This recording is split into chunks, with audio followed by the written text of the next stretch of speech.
પ્રાંતિજના વડવાસા પાટિયા પાસે બે કાર વચ્ચે અકસ્માત સર્જાયો।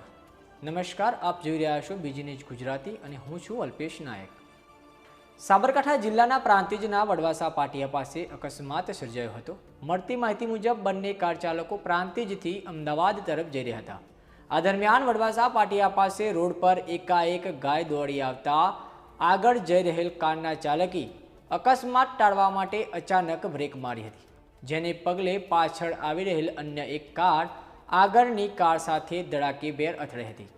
તો કારમાં સવાર લોકોનો આબાદ બચાવ થયો હતો અને અકસ્માતની જાણ 1033 એમ્બ્યુલન્સને કરાતા 1033 એમ્બ્યુલન્સ તાત્કાલિક ઘટનાસ્થળે પહોંચી હતી। તો અકસ્માતમાં એક વ્યક્તિને સામાન્ય ઇજાઓ થતાં એમ્બ્યુલન્સના સ્ટાફ દ્વારા સ્થળ પર જ પ્રાથમિક સારવાર આપવામાં આવી હતી। આ અકસ્માતમાં બંને કાર ચાલકોને મોટું નુકસાન થયું હતું।